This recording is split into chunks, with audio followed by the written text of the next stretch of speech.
ये आज का हिंदुस्तान है जो धमकियों से डरता नहीं और राष्ट्र हित के आगे कुछ देखता नहीं। फिर चाहे अमेरिका आंख दिखाए या ब्रिटेन हमसे रूठ जाए, भारत वही करेगा जो उसके हित में होगा। भारत किसके साथ दोस्ती रखेगा, किससे व्यापार करेगा, ये भारत का फैसला होगा। वो पश्चिमी देशों की धमकियों की परवाह किए बगैर करेगा और यही बात रूस यूक्रेन युद्ध को लेकर चिढ़े बैठे पश्चिमी देशों को भारत ने साफ शब्दों में समझा दिया है। राष्ट्रहित को देखते हुए भारत अपने व्यापारिक समझौते जारी रखेगा। अमेरिका के डिप्टी एनएसए दलीप सिंह को भारतीय अधिकारियों ने अपनी नाराजगी से सचेत कर दिया है। दलीप से कह दिया है कि भारत को अंजाम भुगतने की धमकी देने और आंतरिक मामलों में सलाह देने से बाज आएं। इन दिनों ग्लोबल डिप्लोमेसी का केंद्र बनी नई दिल्ली में भारत और रूस की दोस्ती और गहरी हो गई। दोनों देशों ने जारी तनाव के बीच रणनीतिक साझेदारी को स्थिर रखने का फैसला किया है।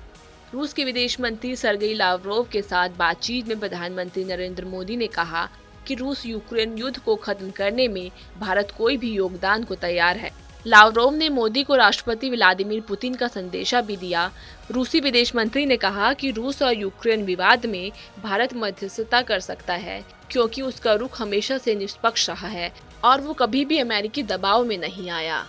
यूक्रेन जंग के बीच नई दिल्ली पहुंचे रूस के विदेश मंत्री सर्गेई लावरोव ने भारत की न्यूट्रल विदेश नीति की तारीफ की। दोनों देशों के बीच बेहतर संबंधों का जिक्र करते हुए लावरोव ने कहा कि भारत अगर तेल और हाईटेक हथियार खरीदना चाहता है तो रूस इसके लिए तैयार है। लावरोव ने ये भी कहा कि मेरा मानना है कि भारतीय विदेश नीति की खासियत स्वतंत्रता और राष्ट्रीय हित के मुद्दों पर केंद्रित रहना है।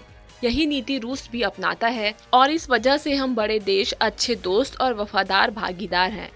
लावरोव ने कहा कि हमने भारत जैसे देशों के साथ खुद की करेंसी में व्यापार करने का सिस्टम विकसित किया है। हम डॉलर पर आधारित भुगतान और व्यापार वाले सिस्टम से दूर जाना चाहते हैं। उन्होंने कहा कि हम चाहते हैं कि भारत जैसे मित्र देशों को हमारे साथ व्यापार करने में कोई मुश्किल न आए। यूक्रेन को लेकर दुनिया भर में जो घटनाक्रम चल रहा है उसमें रूस के विदेश मंत्री का भारत आना काफी अहम है। उनके मुताबिक जिस तरह से पश्चिम के देश रूस को अलग थलग करने की कोशिश कर रहे हैं, ऐसे समय में ये दौरा महत्वपूर्ण है। इससे पहले भारत दौरे पर आए अमेरिकी deputy CM NSA Daleep Singh ने रूस पर लगे प्रतिबंध नहीं मानने वाले देशों को अंजाम भुगतने की चेतावनी दी थी। रूसी विदेश मंत्री ने कहा कि हमने पश्चिमी देशों के प्रतिबंधों की बाधाओं को दूर करने के लिए भारत और उसके अन्य भागीदार देशों के साथ नेशनल करेंसी में कारोबार की ओर बढ़ना शुरू कर दिया है। एक्सपर्ट्स का मानना है कि पश्चिमी देश भारत पर दबाव बनाने की पूरी कोशिश कर रहे हैं। भारत ने अभी तक खुद को न्यूट्रल दिखाने की कोशिश की है। पिछले 10 से 15 साल में भारत के पश्चिमी देशों से रिश्ते गहरे भी हुए हैं। चीन के साथ चल रहे तनाव की वजह से ये नजदीकी पिछले 2-3 साल में और बढ़ी है। ऐसे में पश्चिमी देशों की अपेक्षा है कि भारत उनकी तरफ खड़ा हो और किसी भी सूरत में ऐसा ना लगे कि भारत का झुकाव रूस की तरफ है। शीत युद्ध के समय से ही भारत के रक्षा हित रूस के साथ जुड़े रहे हैं और रक्षा क्षेत्र में भारत की रूस पर निर्भरता कोई राज नहीं है। इस स्थिति में ये माना जा रहा है कि भारत अपने रक्षा हितों को प्राथमिकता देते हुए रूस से अपनी दशकों पुरानी मित्रता पर कोई समझौता नहीं करेगा। जानकारों का ये भी कहना है कि भारत के लिए राहत की बात ये भी है कि रूस और यूक्रेन की लड़ाई का भारत की सुरक्षा पर कोई सीधा असर नहीं है। ये वीडियो आपको कैसी लगी कमेंट सेक्शन में जरूर बताएं। देश और दुनिया की खबरों के लिए सब्सक्राइब करें हमारा डिजिटल प्लेटफॉर्म TV9 भारतवर्ष।